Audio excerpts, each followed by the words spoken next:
TCL is a proud sponsor of the Score North Studios. Enjoy more of the things you love with TCL. Hockey, yeah. My favorite. It's Judd's Hockey Show. That's right, another edition. I think it's our third one of the week, Declan Goff, of Judd's Hockey Show. And we come to you with what we'd like to call a one-timer, which means we keep it short, but it's very impactful. With the news today, free agency in the National Hockey League started at 11 a.m. Well, the Vikings, the Wild, active already, signing goaltender Cam Talbot, a veteran, to a 3-year contract at a value of $11 million. And so this answers the question, Declan Goff, as to who the replacement for Devan Dubnyk is going to be. Yes. It doesn't answer this part of the question. This clearly is, with this contract, again, 3 years, $11 million, is your number one goaltender going into the 2021 season. Okay, we get that one. But I'm still very curious to see, is this a goaltending tandem of Cam Talbot as the one and Stalock now, who ended the season as your one with Dubnyk struggling so much, going back to the backup role?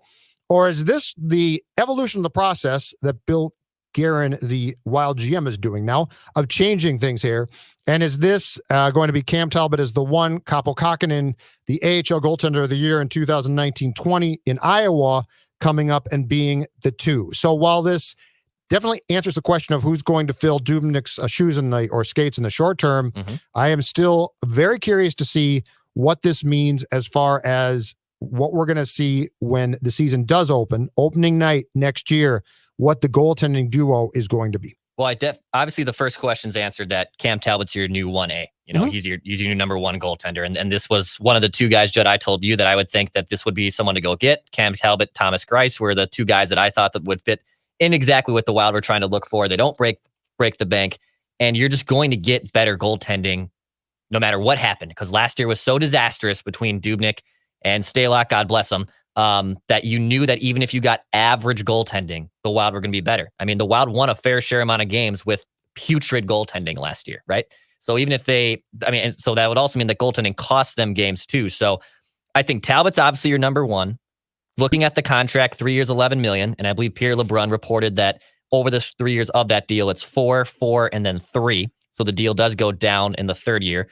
I would have gone 2 if I'm just being nitpicky armchair GM here. I probably would have only gone 2 years max for term with the way the Wild are right now and where they're heading. And he probably said no to that. And I'm sure he Cam did. Talbot's Cam. And I believe there was reports that Talbot was looking to stay in Calgary, or Calgary was interested in keeping Cam Talbot. And I'm sure that the third year kind of bumped him up and said, okay, we'll give you the third year. To answer your question of, well, who is the backup? Because there's options. Is it Stalock? Is it Kaapo Kähkönen? We know Dubnyk is obviously gone. I think we're going to see in camp who probably gets that backup gig. Preferably, I would like to see Kaapo Kähkönen get it. It's easy to move on from Alex Stalock because he's on an insanely cheap deal. That being said, would the Wild prefer and also this also plays in a big factor too, if there is no AHL season, because I have no idea what the hell is going on in the AHL. I don't even have any information on what the likelihood of a season is. Sure. So if there is a season, let's say there is, would you rather have Kaapo Kähkönen be the number one guy and still get time down there? I personally think coming off AHL goalie of the year, what else is there really to accomplish down there? Great. So personally, I would like to see Talbot and Kähkönen be the guys, probably like a 60-40 split if I was running out that ration. But I think Cam Talbot is exactly what the Wild were looking for, and I'm okay with the contract.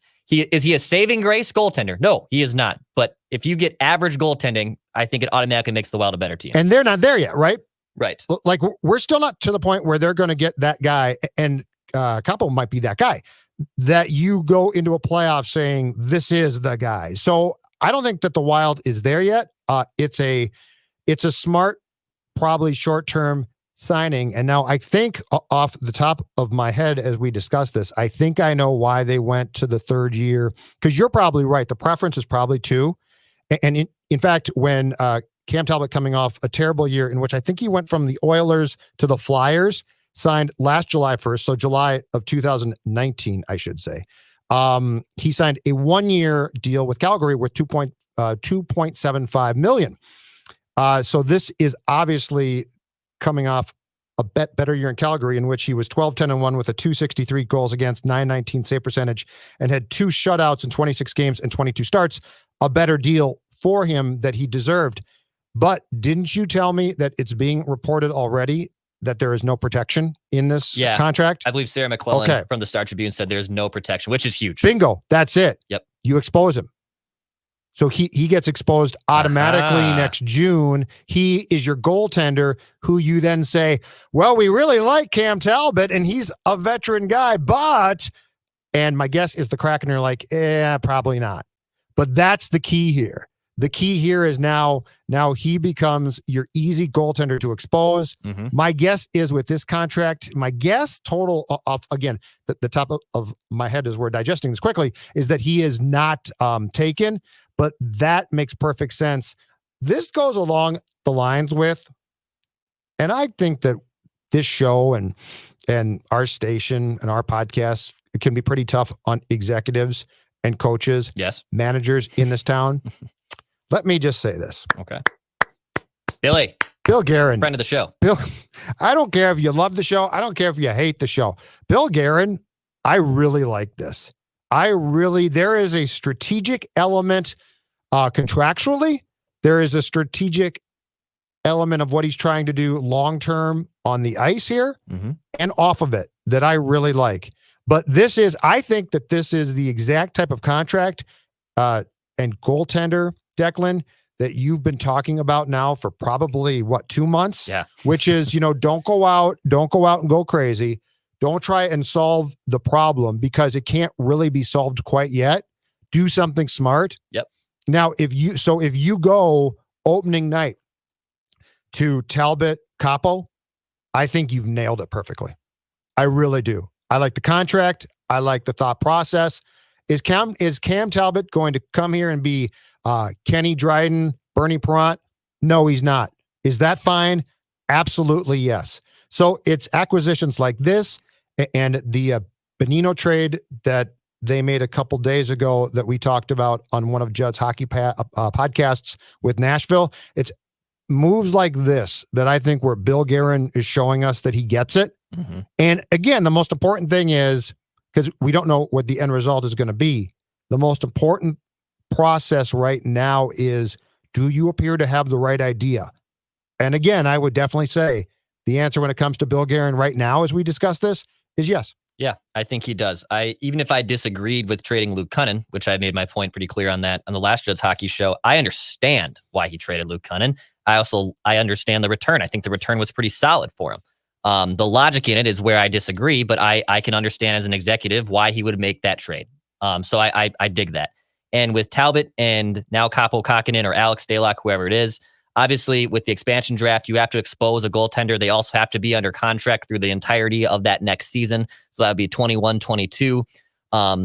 So Talbot's probably going to be the guy that you expose. You could also expose Stalock too, but I'm curious if he's here. If he's still here. He might not be here. But that's a good point, Judd, that I think Cam Talbot's probably going to be the guy that they expose. Now, there'll probably be some other goaltender that'd be worth taking for the Kraken, which, by the way, still is a phenomenal name, and I can't believe everyone's poo-pooing it. It's a great logo. It's a lousy name. Let's not split hairs. I think both here. are great. No. I love them.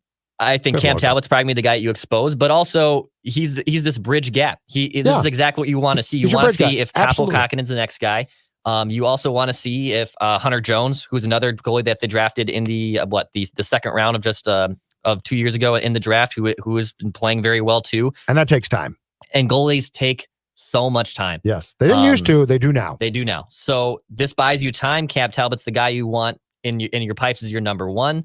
And keep in mind, the Wild still have a system in place where they're going to make it easier on their goaltender. And they're good at suppressing shots. They're good at creating less high danger areas.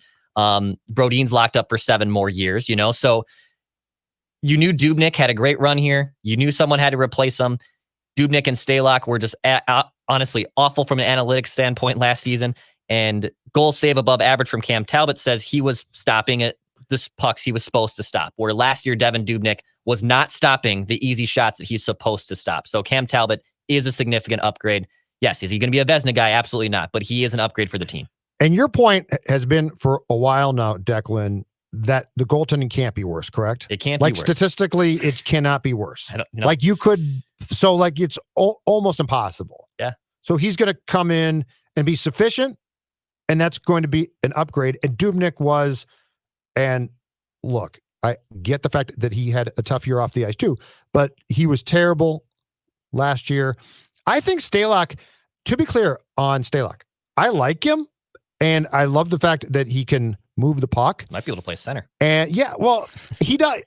I don't want this to be a bash on him. Mm-hmm. I just think with the direction that Guerin is taking this club, a lot of the standbys are gone now, and Capo needs a look. Yes. And like, if you're going to pair him with a veteran guy who's going to help him, that's perfect. Because I tend to agree with your point, which is if we do have a AHL season in 2021, is that going to help him again to play a ton down there? Or is this just a time to get him up here and to get him a bunch of starts? I mean, he's going to play. Right. Give me where we've got some guys going as well now too, because didn't you tell me that Braden Holtby has somewhat surprisingly, I think, gone to the Vancouver Canucks? Yeah, I could not believe that. Braden Holtby going to Vancouver after Markstrom becoming a UFA, and I think we all thought that, all right, Markstrom's, it's Vancouver's. So Markstrom's trying to break the bank. Yeah. So and right so now he's going to be gone there, which is we really know. I believe so. I have Cam Talbot to the Wild, Braden Holtby to the Canucks. At what again for Holtby? 2 years and 4.2. Interesting. And I guess before, and I'll wrap up this and ask you another question here. Sure. I believe Markstrom has been reported to possibly going to the Flames. The teams have not confirmed that. I believe Johnston's had that from TSN, and possibly Hudobin maybe going to the Oilers. So like goaltending, we knew he'll get a starting job now. This was going to be where the bread was going to be made. So this was pretty big. Let me flip this question on you, because Braden Holtby, who obviously a longtime goalie for the Caps and helped them win their first Stanley Cup in God knows how long. Would you have rather done Braden Holtby for 2 years and 4.3 over Cam Talbot for 3 years and 11 million? I got a question you're for the you. GM. Yeah. What do you got? Does Braden Holtby have protection in his contract as far as no move, no trade? Has that been reported That yet? has not been reported. Assuming there is no protection, would you have done that deal? Okay, here, from a fantasy league perspective, I'd go Holtby. Here's my problem. Here's my dilemma that I don't know yet. Okay. Holtby strikes me as a guy who left the Capitals and probably very actively said, if I'm going to sign with you, I need to be the top guy going into training camp. Wouldn't want to necessarily share a role again too much. Is Talbot a better guy?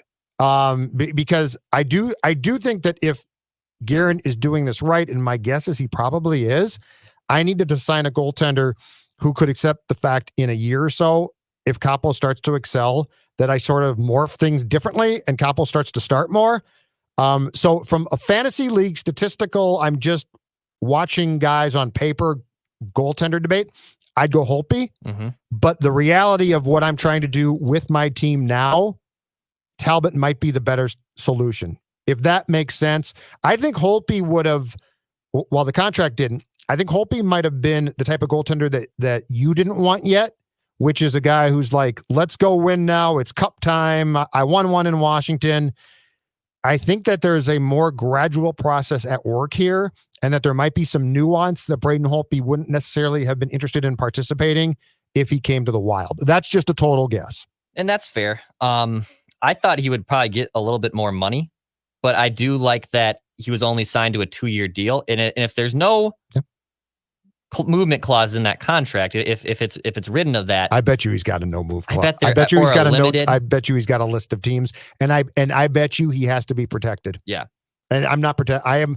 That's the one thing is I would have been very careful that I could, whoever I got right now, if I was Guerin, that I could expose that player, that goaltender in the expansion draft. That would have been absolutely paramount to my discussions with that player's agent. And that's important. I think Braden Holtby too, although, he was a godsend for the Capitals, especially during that run to their Stanley Cup. Mm-hmm. I have a little bit, I'd rather have Cam Talbot, I think. And just in terms of the goalie, I think I'd rather have Cam Talbot for the Wild. Interesting. Okay. I think Talbot is more the guy you would want. I think obviously pedigree and career-wise, yes, Braden Holtby's had the better career. If they were on the verge of a cup, which one do you want? Holtby. Me too. I think so. I Okay. think I think we agree Holtby on this. Yeah, I think Talbot just fits into the plan, which I mean, your plan is very detailed. It is very detailed, which is fine. I mean, I agree. And if let's go down that expansion draft rabbit hole again. Let's say, Cam Talbot is who he is. He's a 2.6 GAA and a 915 save percentage, and he plays well and wins 25, 30 games and gets taken by the Seattle Kraken. And if Kakinen was able to show he's competent and ready to be there, guess what? You can then probably go back to the well next offseason and keep finding these kind of guys. Absolutely. And if Capo is still not ready to be the full-time guy, you can stopgap him with dudes like Cam Talbot, like Grice, like these guys. You could get Stalock back if you wanted to. Yeah, you probably could. If he left, I mean, yeah. So yes, Holtby to me is probably a good fit for a team like the Canucks, because I think the Canucks are going to be, in their minds, ready to pop in 21. Mm-hmm. The Wild's not.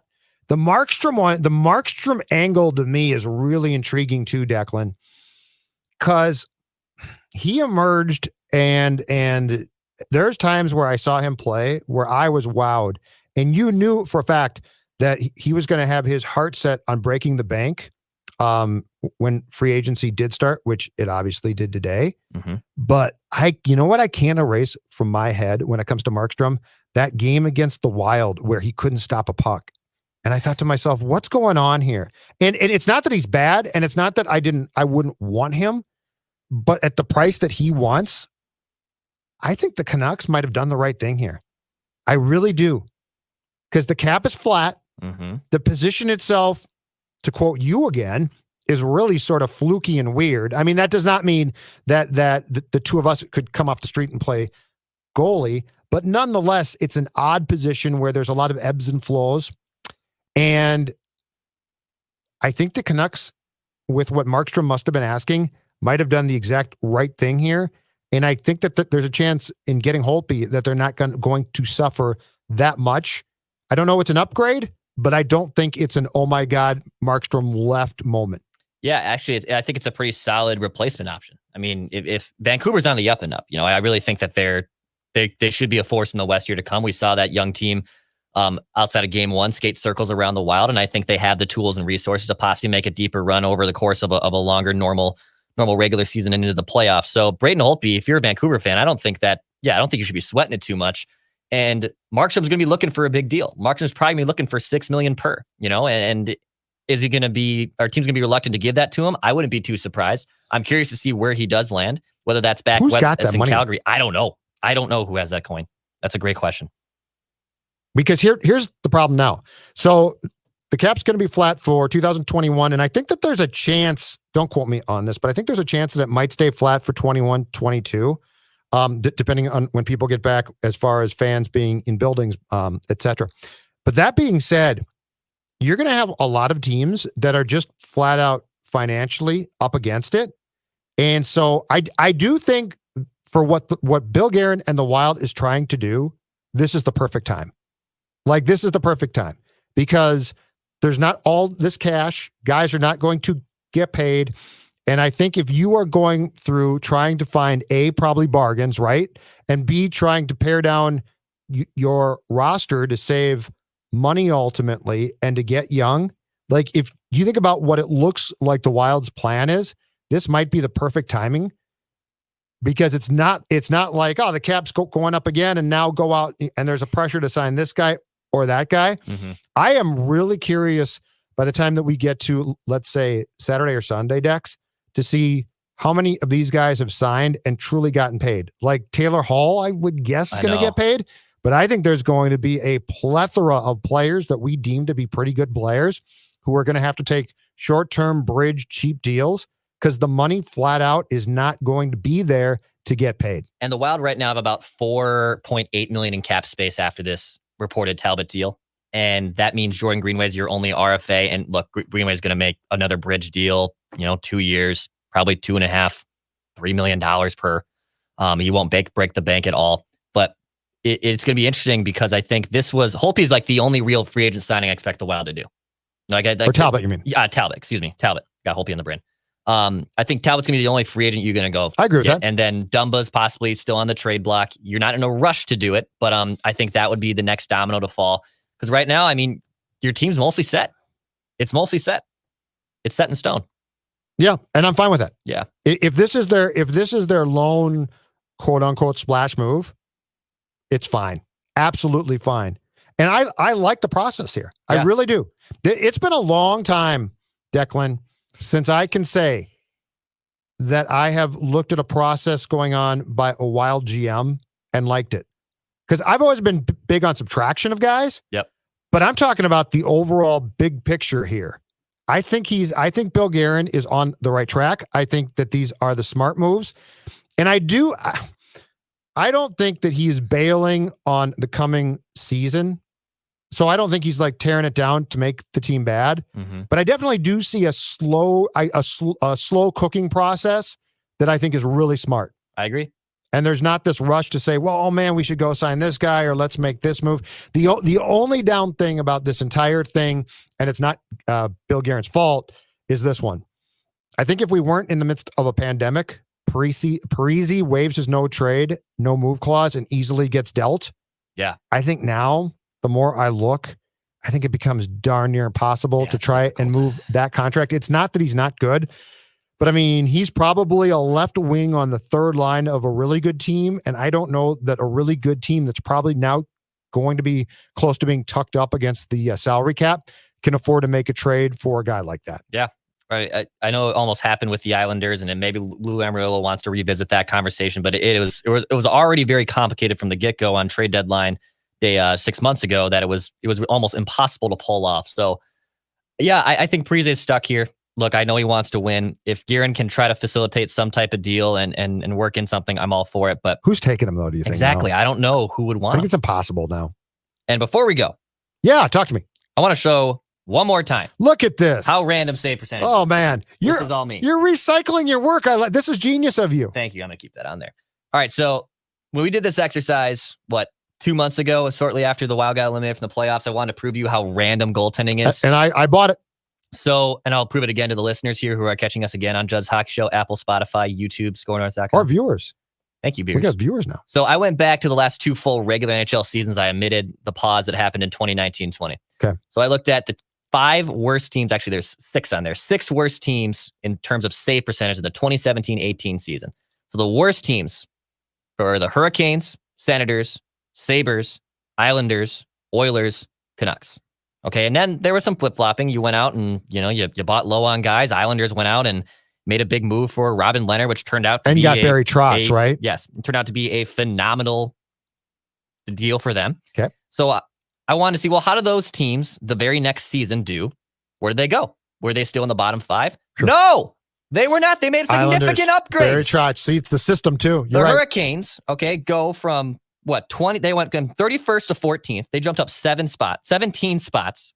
The Senators they jumped up a little bit from 26, from 30th to 26. Mm-hmm. The Sabres jumped up a little bit from 29th to 26. The Islanders go from the 28th worst save percentage in one season to the best with coaching and a different goaltending philosophy. Absolutely. Oilers stayed the same because classic Oilers. And then the Canucks. Defense. Yeah, there's no randomness and their with the goaltending. Oilers. No, there's not. And then the Canucks jumped up 10 spots too. So just to prove those 6 worst teams, 3 out of the 5 or 3 out of the 6 made significant improvements by making subtle changes in goaltending, because that's how weird save percentage. And let me ask you this though. So here's the potential curveball when it comes to the Wild to this discussion. Okay, so Boods, our guy Boods, love Boods. Our guy Boods definitely tried to play a defensive system, right? Because he knew that the goaltending was not great and he had concerns about his own end. All right. The interesting thing is when Dean got the job, and I think Guerin actually applauded this and probably pushed for it, they said, bleep it, we're going high tempo, right? Yeah. And so they played a much more fun, attractive style to watch, but probably called on the goaltenders to do a bit more. That's where I'm curious about the Wild going into 2021, because I think the style, rightfully so, and as they get younger and faster, which is why Eric Stahl is gone, which is why Koivu is gone.